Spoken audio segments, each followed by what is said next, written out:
What we do is our free will. Any sin that we act upon, it's us doing what we wanted to do. So REVATI will break down all of the social barriers and make you feel okay about doing it, and that's how you come to know what you're made of.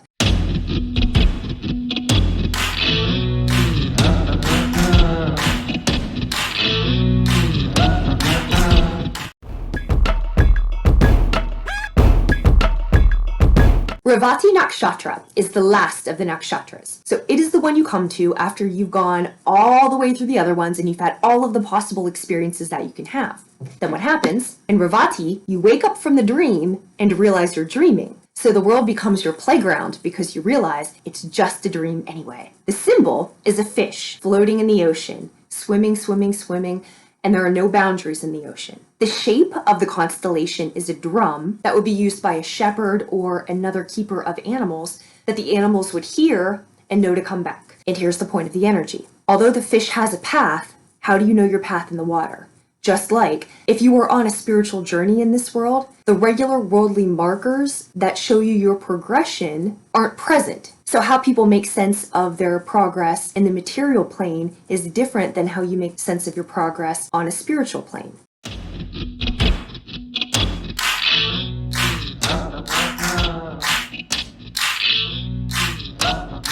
REVATI is housed entirely in Pisces. Pisces is between two worlds.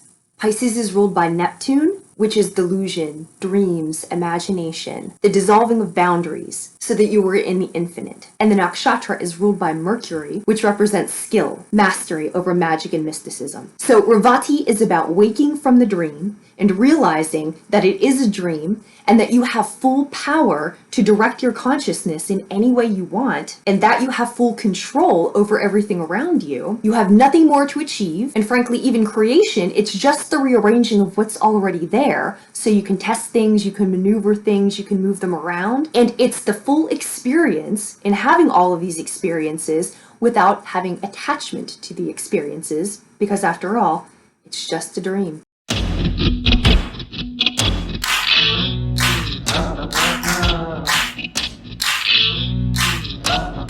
REVATI is about nourishment, and it's a very gentle, soft, loving kind of nakshatra. But there are different ways to help you grow. Loving, nourishing, guiding, teaching in a nice way is one way to do it. And REVATI expresses that way. REVATI also expresses in some other ways. Because REVATI is between the two worlds, REVATI natives aren't really interested in the mundane world. So they don't want to talk with you about your kids and the grocery store and your shoes. They want to relate with you for real. They want to connect with you for real. So where normally in the material realm, people are trying to find small talk and they're trying to find these small ways to find a reason to connect, REVATI's not interested in that. If you want to connect, you connect for real. If you want to talk about something for real. You talk about something with depth. That's what they're interested in. And they only want to engage with higher levels of thought.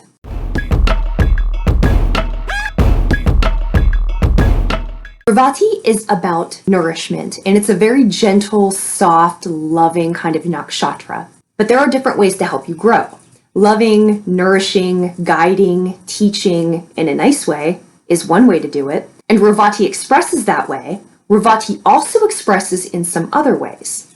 Because REVATI is between the two worlds, REVATI natives aren't really interested in the mundane world. So they don't want to talk with you about your kids and the grocery store and your shoes. They want to connect with you for real. Normally, in the material realm, people are trying to find small talk and they're trying to find these small ways to find a reason to connect. REVATI's not interested in that. If you want to connect, you connect for real. If you want to talk about something for real. They only want to engage with higher levels of thought.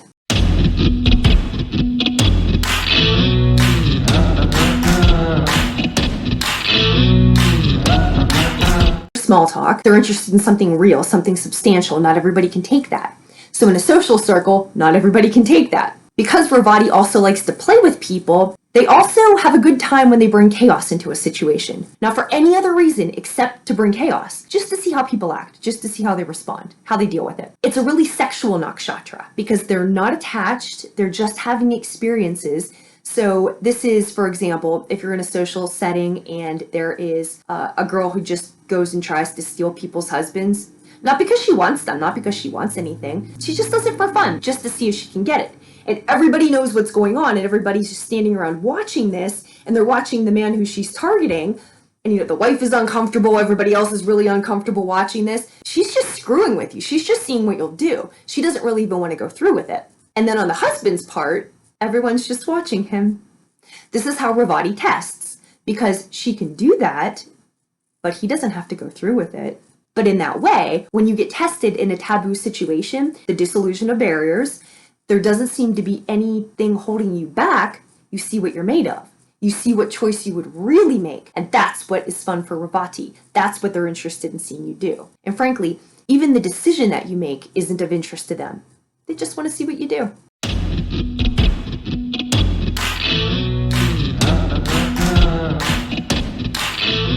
Her below. If you have never seen her stuff, please go watch her videos on nakshatras. I use her research a lot in my information. She also talks about, for example, how the men, still there's this very sexual element to them, and they're really playful, but they're playful in a way like you don't know what they're up to. So it's playful, but then it's kind of scary because you never really know what they're doing and you don't really know what they're going after. But it's fun, and they'll take you for a little bit of a ride, but it's weird. So some examples of that are the Joker, Rumpelstiltskin, the scary albino guy. But these are all REVATI natives. And what you find out is REVATI natives play REVATI roles. And of course, the casting director doesn't know that, but you find that these people, they're actually playing out these roles that are characteristics of their nakshatras. So again, like really cold and unrelatable. You can't guess their motives. I mean, like, look at the Jokers. You can't, like, you're going to negotiate with him. What do you think he's interested in? You think you can find out what that is? And then there's this Rumpelstiltskin character. He's on his own agenda. You don't even know what he's doing, but he's on his own agenda. Again, all REVATI natives, all REVATI ways. Sometimes they have something in mind, but usually they just like to mix it up, just for fun.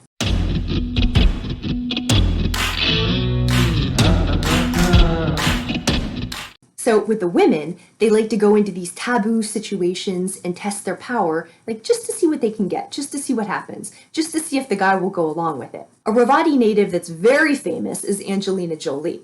So the two men she married, Billy Bob Thornton and Brad Pitt, they were already married when she met them.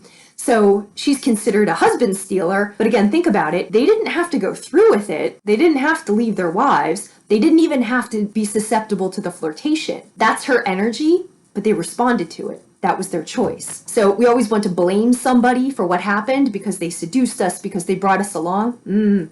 Doesn't work like that. What we do is our free will. Any sin that we act upon, any taboo that we act upon, anything we act upon, it's us doing what we wanted to do. And the reason that we didn't do it in another situation is because we didn't have the opportunity to do it in another situation.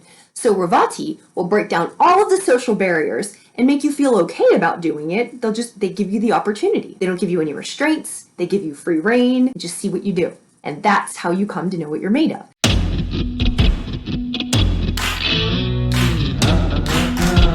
So in a spiritual sense, the parameters that we normally go with, which again, mark our journey in a worldly way, we don't have those in a spiritual life. So how do you keep the guideposts? How do you keep aligned with what you're doing? This is how REVATI tests you. You're going from one world, you're going from the material realm into the spiritual realm. And when you are on that road, you accumulate different experiences and you come to accumulate different abilities and you have different powers. So your ability to progress spiritually is based on what you can handle. And as you're transitioning from one world to the next, REVATI tests you to see what you can handle.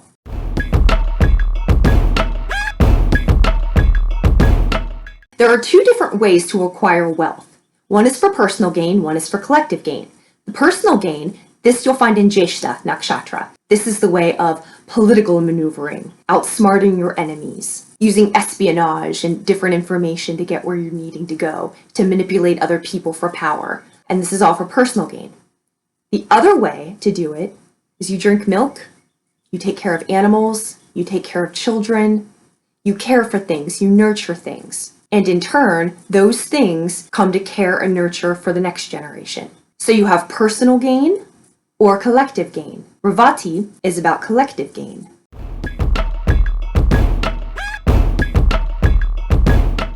Intelligence is knowing what you need and getting where you need to go. So for REVATI Nakshatra, you're resourceful, you are a person who finds the means, and you don't get lost. You are a person who finds the path.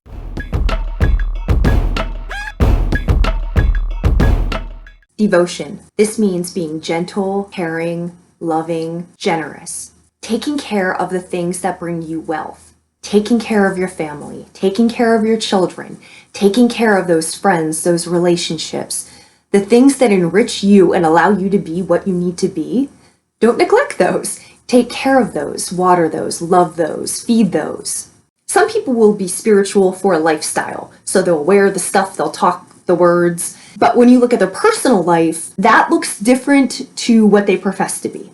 Because spiritual lifestyle and spiritual life are very different.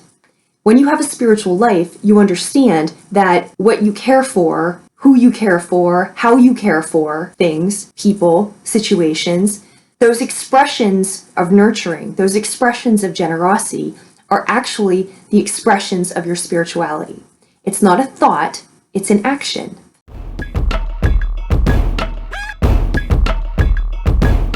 According to this energy, there's nothing more important than taking care of your children. There is nothing more important than nurturing what's around you so that you have a future. And in terms of societal interaction, and collective good and good for humanity, which is what a spiritual path is about, you take care of what's around you. You do the role you're supposed to do. You come to understand that spirituality is not sitting in your room reading things. It's the way that you live, and it's the expressions that you outwardly display so that other people watching you know who you are. This is another element of REVATI, is that your presence changes people. So the fourth element is beauty, and beauty comes from nourishment. Beauty is a sign of health. If you are nourished, you are healthy. If you are healthy, you are beautiful. Think of the times when you laugh the easiest. Think of the times when you are in the best mood. Think of the times when you're the most help to other people. Are you tired? Are you hungry? No. You're rested. You feel well loved. You feel supported. You feel nourished. This is the fourth element. So again, the deity Pushan, he's a nurturer, a caregiver, a protector. And the Shakti, the power to nourish, is what you have available in this energy. And that is, if you haven't had these things available to you, if people didn't nourish you, if situations didn't nourish you, your family, your home life, the friend circles that you've had, the professional networks that you had, how you move forward is your decision. What has happened, and it's to bring you to where you are now, but how you progress, that's up to you. And that's the lesson. Saturn does not exist. They say Saturn is born in REVATI. So it means if you're going to break that cycle of what was not given to you, to stop and make the choice to still give that to yourself and give that to others, what it requires is a great deal of willpower and a great deal of intention. So you do these things. You are gentle, you are generous, you are caring, you are devotional, not because you don't know how to be sly, not because you don't know how to be political, not because you don't know how to maneuver other people to get what you want, but because that's not your path anymore. Your path is to be kind, is to be gentle, is to nurture.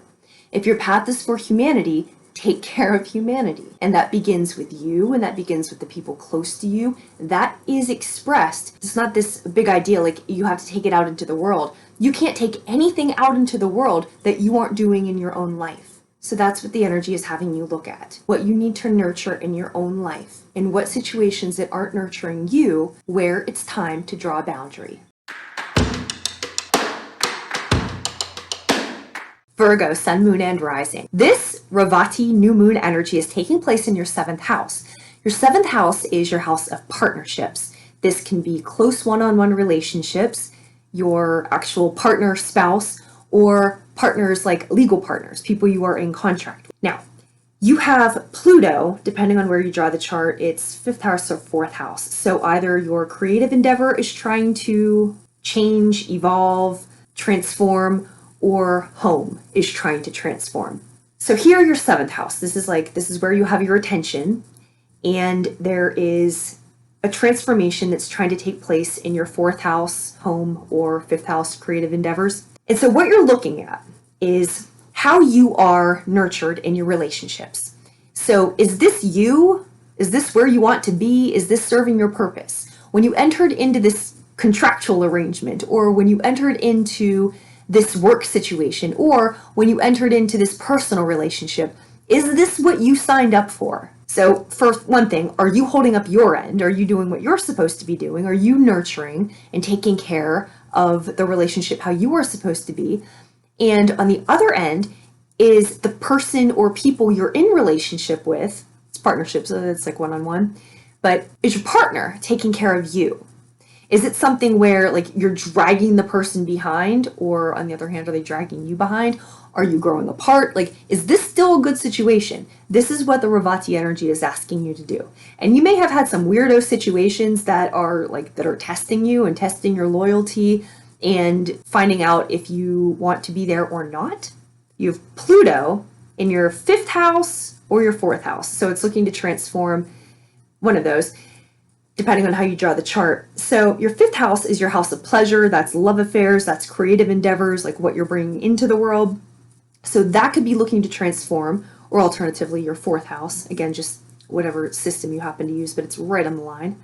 4th house is the house of home, family, origins, your roots. So like really how you feel comfortable. Something that's really, so that's like, either way, it's something very personal to you. So you're transforming your sense of what you'd like to bring into the world, or your sense of how you feel comfortable in the world.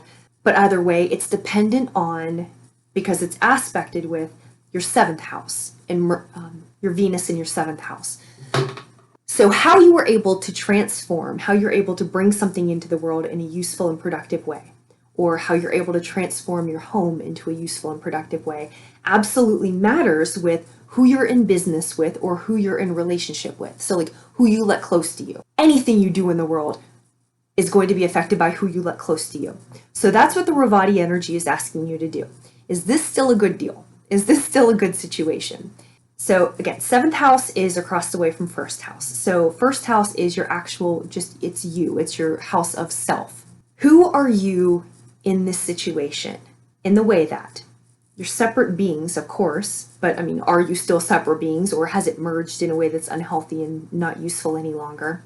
But are you growing? Are you thriving? Are you nourished in this situation? Is this still a healthy situation? Is this a good situation?